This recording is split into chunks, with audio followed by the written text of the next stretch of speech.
প্ৰথম কথাটো হৈছে কি আমি 13 তাৰিখৰ দিনা মই শ্ৰীনগৰত আছিলোঁ। শ্ৰীনগৰৰ পৰা গুলমাৰ্গৰ পৰা সোণমাৰ্গৰ পৰা মই গৈছিলোঁ পেহেলগাম। 17 তাৰিখৰ দিনা আমাৰ পেহেলগাম ভ্ৰমণ আছিল। পেহেলগামৰ যিটো মেইন বজাৰ অঞ্চল তাত আমি পাইছিলোঁগৈ প্ৰায় 10টামান বজাত। তাৰপিছত আমি 45 মিনিটমান ঘূৰাত যোৱাৰ পিছত 11 বজাৰ আগে আমি গৈ পাইছিলোঁগৈ পেহেলগামৰ যিটো মিনি ছুইজাৰলেণ্ড বুলি কয় বাইচাৰাহাট, তাত আমি পাইছিলোঁগৈ। তো সেই তাত আমি প্ৰৱেশ কৰিছিলোঁ আৰু চাই পেলাই আমি দেখিছিলোঁ যে পেহেলগামৰ যিটো পথ আছিলে পথবিলাকত আমি মিলিটাৰী দেখিছিলোঁ আৰু পেহেলগামৰ যিটো মূল বজাৰ অঞ্চল বা য'ত গাড়ী ৰখাই ঘোঁৰা থাকে তাতো আমি দেখিছিলোঁ মিলিটাৰী। কিন্তু যেতিয়া আমি ঘোঁৰাত গৈ আছিলোঁ প্ৰায় 45 মিনিট তেতিয়া তাত কোনো ধৰণৰ পুলিচ মিলিটাৰী দেখা নাছিলোঁ। আৰু যেতিয়া গৈ পেলাই আমি পাইছিলোঁগৈ মিনি ছুইজাৰলেণ্ড, তাতো কোনো ধৰণৰ সামৰিক বাহিনী বা CRPFৰ কোনো জোৱান আমি দেখা নাছিলোঁ। নেদেখি আমি কিন্তু মনে মনে ভয় খাইছিলোঁ, কাৰণ যিহেতু ওচৰতে কাশ্মীৰখন আৰু ওচৰতে পাকিস্তানৰ পৰা যিকোনো কাৰণতে সন্ত্ৰাসবাদী আহিব পাৰে, আমি কিন্তু এনেকুৱা এটা অনুভৱ কৰিছিলোঁ। আৰু মোৰ বন্ধুজনক মই কৈছিলোঁ যে সঁচাকৈ ইয়াততো কোনো নিৰাপত্তাৰ ব্যৱস্থা নাই, এনেকুৱা যদি ঘটনা ঘটি যায় তেতিয়াহ'লে কি হ'ব। কিন্তু হঠাতেই বৰ অভাৱনীয়ভাৱে 22 তাৰিখৰ দিনা ঘটনাটো ঘটি গ'ল। যিটো ঘটনা কাশ্মীৰত আজিলৈকে ঘটা নাছিল, যিটো ঘটনা কাশ্মীৰত কোনো ধৰণৰ পৰ্যটকক আজিলৈকে আক্ৰমণ কৰা হোৱা নাছিল। 28জনকৈ পৰ্যটকক তেওঁলোকে দেখি পৰ্যটকক হত্যা কৰিলে। এইটো এটা বৰ্বৰোচিত ঘটনা। পাকিস্তানৰ এই মদতপুষ্ট সন্ত্ৰাসবাদীসকলে পাকিস্তানৰ যিটো অৰ্থনৈতিক ভেটি, সেই ভেটিটোকে আচলতে থৰক বৰক কৰি দিব বিচাৰিছে।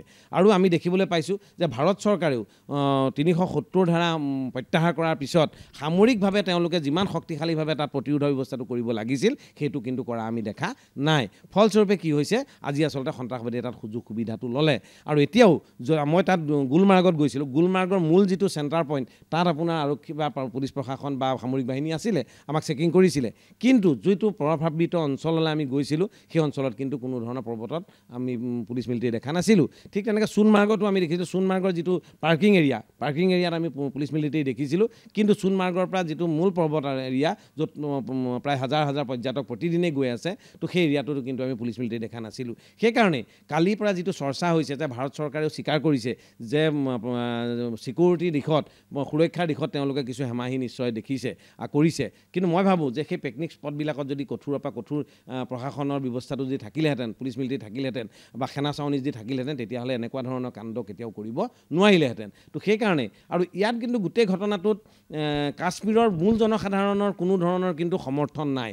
আৰু কাশ্মীৰী সন্ত্ৰাসবাদীসকলক কিন্তু কোনো কাৰণতেই সাধাৰণ জনতাই সমৰ্থন নকৰে। কাৰণ সাধাৰণ জনতাই জানে যদি কাশ্মীৰৰ পৰা সন্ত্ৰাসবাদ ব্যৱস্থাটো আঁতৰি যায় তেতিয়াহ'লেহে কিন্তু কাশ্মীৰৰ জনসাধাৰণৰ ৰুজি ৰুটি মুকলি হ'ব বা জীৱিকা মুকলি হ'ব। সেইকাৰণে তেওঁলোকে 370 দ্বাৰা আঁতৰাই দিয়াৰ কথাটোত যথেষ্ট আনন্দিত। কিন্তু এটা কথা তেওঁলোকে দুখ প্ৰকাশ কৰিছিলে, মই বহুতৰ লগত কথা পাতিছিলোঁ, মই ঘোঁৰা চালকৰ লগত কথা পাতিছিলোঁ, মই ক্ষুদ্ৰ ব্যৱসায়ীৰ লগত কথা পাতিছিলোঁ, মই ঘুগনি বিকা মানুহৰ লগত কথা পাতিছিলোঁ, মই যিসকলে স্লেছ গাড়ী টানি দিয়ে তেওঁলোকৰ লগত কথা পাতিছিলোঁ, যিসকলে কেশৰ বিক্ৰী কৰে বা যিসকলে শিলাজিত বিক্ৰী কৰে তেওঁলোকৰ লগত মই কথা পাতিছিলোঁ। তেওঁলোকে কৈছিলে যে মাত্ৰ তেওঁলোকে 370 ধাৰা প্ৰত্যাহাৰ কৰাৰ পিছত চৰকাৰে যিটো চৰকাৰী ভূমিবিলাক যিবিলাক বাজেয়াপ্ত কৰি লৈ ল'লে সেইটোতহে তেওঁলোকে বেয়া পাইছে। বাকী 370 ধাৰা হটাই দিয়াৰ ক্ষেত্ৰত কিন্তু কাশ্মীৰ জনসাধাৰণে কিন্তু ভাল পাইছে। আজিৰ তাৰিখত মই যদি কওঁ যে এই যিটো লোমহৰ্ষক ঘটনা ঘটিলে সেইটো আচলতে সঁচাকৈয়ে আমি ভবা নাছিলোঁ। অভাৱনীয়ভাৱে 22 তাৰিখৰ দিনা ঘটনাটো ঘটি গ'ল। মই 21 তাৰিখৰ দিনা ৰাতিপুৱা ঘৰ পাইছিলোঁহি, আৰু 22 তাৰিখৰ দিনা ঘটনাটো ঘটিলে। আৰু যিসকলে প্ৰাণ তাত বিসৰ্জন দিবলগীয়া হ'ল, যিসকলৰ প্ৰাণহানি হ'ল, তেওঁলোকৰ প্ৰতি মোৰ শ্ৰদ্ধাঞ্জলি নিবেদন কৰিছোঁ। সেইসকলৰ পৰিয়ালৰ প্ৰতি মোৰ সহমৰ্মিতা প্ৰকাশ কৰিছোঁ। আৰু যিসকল তাৰ পৰা বাচি আহিলে সুৰসুৰীয়া তেওঁলোকক শুভেচ্ছা আৰু অভিনন্দন জ্ঞাপন কৰিছোঁ। যি স্থানলৈ আপুনি গৈছিলে, ধৰক এইটো যিটো আপোনাৰ মিনি ছুইজাৰলেণ্ড বুলি কয়, তাৰ পৰা পাকিস্তানলৈ দূৰত্ব কিমান মান হ'ব? প্ৰথম কথাটো হৈছে কি তাৰ আৰু এটা তাত গুৰুত্ব আছে যে পেহেলগামৰ সেই এৰিয়াৰ পৰাই কিন্তু আৰু এটা মাহৰ পিছত তাত অমৰনাথৰ যাত্ৰা আৰম্ভ হ'ব। আৰু প্ৰত্যেকবাৰে অমৰনাথ যাত্ৰা আৰম্ভ হোৱাৰ সময়তে কিন্তু পাকিস্তানে আক্ৰমণটো কৰি দিয়ে যাতে অমৰনাথলৈ মানুহ যাব নোৱাৰে। কাৰণ অমৰনাথলৈ যাওঁতে সেইফালে পাকিস্তানৰ বৰ্ডাৰ হৈ যাব লাগে।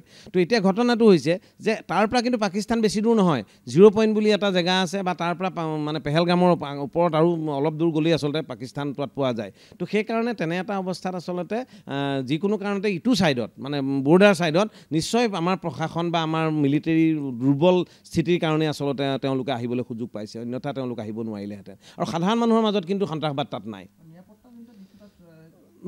ঢিলা হৈছে বুলি গুৰুত্ব দিয়া দৰকাৰ। ঢিলা হৈছে বুলি চৰকাৰে স্বীকাৰ কৰিছে। চৰকাৰ কালি এজন সামৰিক বাহিনী প্ৰাক্তন সেনানায়কে কি কথা কৈছে যে 1,80,000 তেওঁলোকে সেনা ইতিমধ্যে মানে নিযুক্তি দিব পৰা নাই, মানে পদ কৰ্তন কৰিছে। আৰু কোভিডৰ পৰা এতিয়ালৈকে সেনা বাহিনীত কোনো ধৰণৰ নিযুক্তি হোৱা নাই। আৰু সেনা যিসকল নিযুক্তি দিছে সেইবিলাক 4 বছৰীয়া সেনা নিযুক্তি দিছে, যিবিলাকক কি বীৰ বুলি কয়, অগ্নিবীৰ বুলি কয়। সেইবিলাকে আচলতে বেছি কাম কৰিব নোৱাৰে। তো সেইকাৰণে চৰকাৰে আচলতে মানে পাকিস্তান বৰ্ডাৰত আৰু অধিক কঠোৰৰ পৰা কঠোৰ প্ৰশাসন ব্যৱস্থাটো কৰি তোলাটো বিচাৰোঁ।